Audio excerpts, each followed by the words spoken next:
กับปาวีที่เดียนหน้าพี่น้องเอ้ยช่วงนี้ได้ยินข่าวแว่วว่าเพิ่นจะเตรียมเพื่อจะปูอย่างอีกเส้นทางหนึ่งจะเขาจะพาไปเบิ่งอยู่ในขอบเขตพื้นที่หน้าตรงข้ามเนาะคือเขตหน้าตรงข้ามนั่นเองแต่ว่าในช่วงชีวิตนี้เขาจะเบิ่งเกี่ยวกับคลองระบายน้ำอีกสักก่อนพี่น้องเอ้ยคลองชลประทานสังเกตเบิ่งน้ำคลองเพิ่นพี่น้องเอ้ยเต็มแท้เต็มบ่าเต็มจนล้นระบบน้ำมาเฮ็ดหน้านี่ถือว่าเป็นดีอีหลีพี่น้องเอ้ยเกี่ยวกับระบบคลองชลประทานนี่เนาะสุดยอดเลยส่วนที่เขาเรียนอยู่นี่ก็คือเขตบ้านแจงไข่พี่น้องบ้านแจงไข่ไปหาบ้านทาสมมยังโมแน่ใจยินเดียวว่าคนจะเตรียมที่จะปูอย่างเส้นทางเส้นนี้อีกเขาก็เลยโมแน่ใจก็เลยสิไปเบิ่งให้เห็นกับตาซะก่อนว่าแม่นแท้บ่เพราะว่ามันมีอีกจุดหนึ่งที่ว่าเพิ่นกำลังเกตทันนะเนาะเพิ่นกำลังเกตตุ่มเกตห้องเกตทางนะเพื่อเตรียมที่จะอัดดินหรือจังใดอันหนึ่งนี่แหละเดี๋ยวเขาจะพาไปเบิ่งอีกเทื่อนึงเดี๋ยวเรียนรถไปจากระยะหนึ่งก่อนก็เชื่อโอกาสเบิ่งเกี่ยวกับให้กับนาไปนำคลองน้ำอยู่ในฤดูหน้าแซงนี่เพิ่นก็ยังกำลังเล็งมืออยู่คือกันเกี่ยวกับการดำในดำนาดิก้าเพิ่นก็เอามาไว้แล้วเตรียมที่จะเอาคนดำสำหรับนาจุดเมื่อกี้นี้เนาะถือว่าส่วนรายการรู้สึกว่าจะสำเร็จไปได้แล้วเนาะสำหรับการลงมือดำให้ดำนาก็ได้ส่วนรายก็จะเลี้ยวไปเพราะว่ามันจะลาไปแล้วในเวลานี้เนาะเดือนกุมภาพันธ์แล้วพี่น้องเอ้ย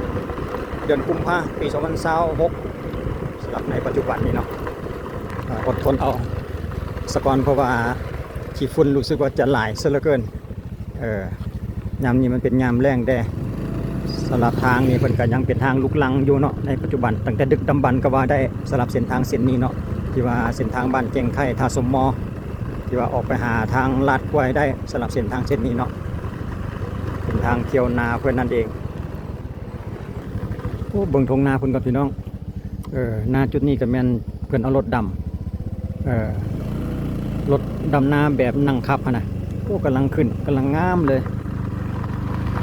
จุดนี้ก็คือ3แยกเนาะไปทางหน้ากับเขตท่าสมมอไปท่าสมมอไปลาดควายส่วนทางเป้าหมายของเราคือที่ว่าทางไปเส้นนี้เนาะที่แยกเดี๋ยวเขาจะเล่นตามทางเส้นนี้ไปเบิ้งเพราะเพิ่นมีแผนการที่จะปูทางลาดยางเรื่อยๆบ่ในปัจจุบันเพราะว่าเขาสังเกตเห็นเพิ่นเอารถมาเกตแล้วก็อัดรู้สึกว่าจะอัดขี้หินเขาจะเห็นเป็นหินแน่เนาะหินคุกหินแบบหินปนทรายฮะนะคล้ายๆว่าลักษณะ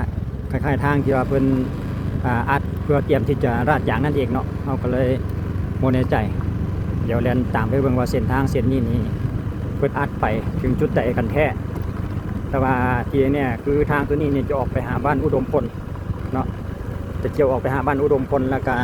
แล่นสามารถแล่นเลยเข้าไปหาไฟแดงบ้านโนนสะอาดได้เข้าไปในเวียงก็ได้นะไปเขตทางงอนเกี่ยวกับพื้นทางงอนเขาก็ได้เนาะสำหรับทางเส้นนี้ก็ผ่านมาก็เป็นทางดินแดงทางลุกรังเต็มไปด้วยขี้ฝุ่นในฤดูฝนก็เป็นขี้ตมเป็นเปื้อนในฤดูแล้งนี่ก็เต็มไปด้วยขี้ฝุ่นฮะละวะปานหมอกควันฮะแหละหมอกขี้ฝุ่นฮะละวะเขาก็เลยบ่แน่ใจเพราะว่าเขาสังเกตเห็นเพิ่นอัดเห็ดบักกำงามเลยพี่น้องเลยเลียนจิ๊บเลยแต่ว่าการลดขี้ฝุ่นได้หลายเติบเพราะว่าเพิ่นเขาสังเกตเห็นจะเป็นหินเป็นหินส่วนลายเนาะที่เราเป็นเอามาอัดมาบดนี่เพิ่นทั้งสีดน้ำทั้งอัดไปได้แล้วสลับเสร็จทางนี้เนาะก็เขาจะเดินไปอีกจะแป๊บหนึ่งจนสุดจนจำจนฮอดบ้านอุดมพลเลยแหละจะนึงอีกว่าเพิ่นอัดลักษณะนี้นี่ไปหลายสำใดนะสุดเส้นทางกว่านะอีกจะนึงพี่น้องมาถึงจุดนี้เพิ่นจะมีครัวก็เป็นห้องเนาะเป็นคลองน้ำน้อยหนึ่งเป็นห้วยน้อยทางก็จากเทียบน้อยหนึ่งเป็นสะพานเป็นขัวข้ามห้วยนั่นเองโอ้อัดยางสวยงามเลยสำหรับจุดนี้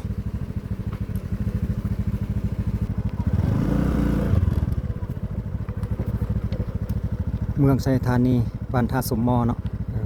แสดงว่าอยู่ในเขตพื้นที่ของบ้านท่าสมมอหอมหกนั่นเองสำหรับจุดนี้เนาะแต่ว่าเส้นทางที่ว่าแล่นออกไปหา บ้านอุดมพลนี่คือเส้นนี้เนาะตัวนี้จะเป็น3แยกเกี่ยวกับคลองชลประทานเป็นคลองน้ำจะมีเป็น4แยกเป็นคลองสายกลางว่าสั้นต่อไปแต่ว่าสำหรับเส้นทางที่เราเรียนนี่คือเส้นทางแล่นออกไปหาบ้านอุดมพลอีกทีหนึ่งก่อนโอ้เพิ่นเฮ็ดมายาวทั้งแถบเลยเด้นี่เอาแล่นไปเรื่อยๆอีกจากระยะหนึ่งก่อนพี่น้องตามที่เราเรียนมาเมื่อกี้นี่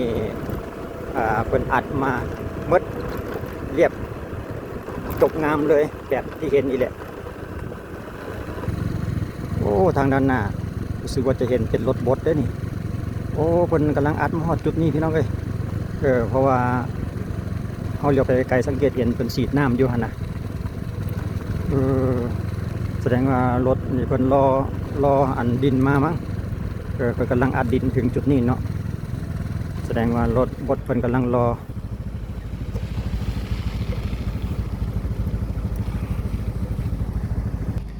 เมื่อกี้นี้หยุดชิปแล้วขึ้นไปทำโซเฟอร์รถบดเพิ่น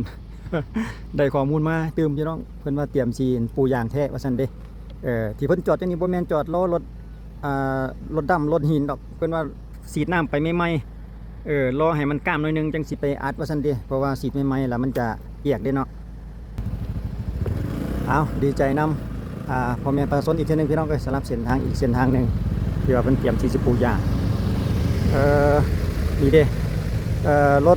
รถสีดน้ำไปใหม่ๆมันยังเมือกโพดนะมันยังซุ่มเกินไปเพิ่นก็เลยจอดรอให้ดินมันก้ามน้อยนึงให้มันเหียดน้อยนึงก่อนจังสีเอารถมาอัดมาซันเดย์แต่ว่าเรื่องเอาดินมาอัดนี่เพิ่นอัดไปเปลือกนึงแล้วเนาะอัดไปเรียบร้อยแล้วโอ้สุดยอดเลยพี่น้องโอ้ไปไวบ่ได้พี่น้องเอ้ยมื่น แต่ว่าเขาเจ้าเฮ็ดแกบดีอยู่ได้เอาแต่ว่าก็ระยะทางก็สิบ่หลายพอปานใดคิดว่าโอ้ได้เรื่องแล้วพี่น้องเอ้ยรถเฮาไปบ่ได้ โอ้เพิ่นสีดน้ำใหม่ๆติดโกบพี่น้องเอ้ย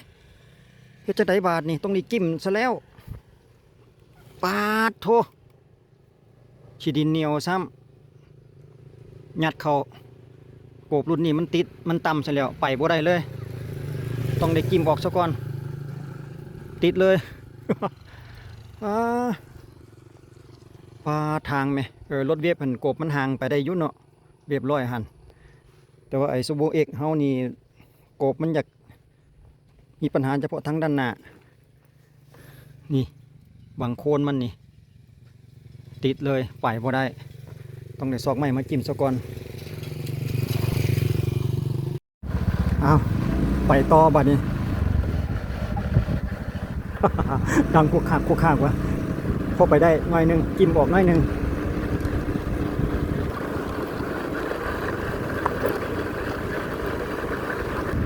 สุดยอดอยู่ทางด้านหน้าเพราะว่าอยู่ทางด้านหน้านี่เขาเช็ดบ้านอุดมพลก็จะเป็นทางปูยางมาแล้วเนาะแล้วคนก็หมายคนจะปูลาดยางตืมให้มันไปฮอดเช็ดบ้านทาสมอห้องสีเขาเด็กมาถึงจุดนี้นี่เองนะสำหรับทางลาดยางโอ้รถเฮานี่ยังควกคากอยู่ นี่ทางด้านหน้าคือว่าอยู่ในเขตบ้านอุดมพลแล้วเนาะน้องเอ้ยอุดมพลเมืองไซธานีนครหลวงเวียงจันทร์เฮานี่เองสรุปแล้วเพิ่นก็เตรียมที่จะลาดยางนั่นเองสำหรับเส้นทางเส้นนี้เนาะจากบ้านอุดมพลไปหาบ้านทาสมอวัดสันต่อไปฮอด3แยกทาสมอเนาะสำหรับทางที่ว่าเพิ่นเตรียมที่จะราดยางในปัจจุบันหลังจากนี้ต่อไปจะเป็นมือใดเดี๋ยวข้าพเจ้าจะติดตามและอัปเดตให้ทุกท่านได้ฮู้อีกทีหนึ่งว่าจะเป็นมือใดเดือนใดเนาะที่ว่าเพิ่นจะเอายางมาลงและจะคอยติดตามว่าสันต่อไปกันทางราดยางถนนเส้นนี้เนาะระหว่างเส้นบ้านทาสมอไปหาบ้านอุดมพลเนาะอีกทีหนึ่งให้ทุกท่านได้รับรู้กับบรรยากาศของทางที่ว่าเพิ่นกำลังอัดในเวลานี้เนาะเขาแดนกลับคืนมาเบิ่งคืนอีกทีหนึ่งรู้สึกว่ารถเกตเพิ่นรถบดเพิ่นกำลังอัดอยู่ทางด้านหน้านั่นเองแต่ว่าเขาก็สิบ่กล้าแล่นไปฮอดพุ่นดอกพี่น้องเลย แล่นมาเบิ่งมอนี่ก่อนเพราะว่าถนนมันยังซุ่มเพิ่นสีดน้ำใหม่รถเฮาโกบมัน อ่าติดกันพ่นเนาะกบเขามันแคบก็เลยบ่สามารถจะบ่กล้าเลียนไปจนมันสิติดอีกหากำลังจิ้มขี้ดินแล้วนั่นเด้รถปลดเพิ่นกำลังไล่อัดมานั่นเองเนาะถอยหน้าถอยหลังมาอยู่นั่นเองเอาสรุปก็มีแต่เพียงเท่านี้พี่น้องเอ้ยจากบ้านทาสมอหาบ้านอุดมพลอีกเทื่อนึงคอยติดตามว่าวันเวลาวันเดือนปีใดเพิ่นจะลาดยางและจะลงข่าวให้ทุกท่านได้รับรู้อีกเทื่อนึงสำหรับคลิปวิดีโอนี้ก็ขอบใจในการติดตามและรับชมไว้เจอกันคลิปต่อไปพี่น้องสำหรับคลิปนี้ขอบใจสบายดี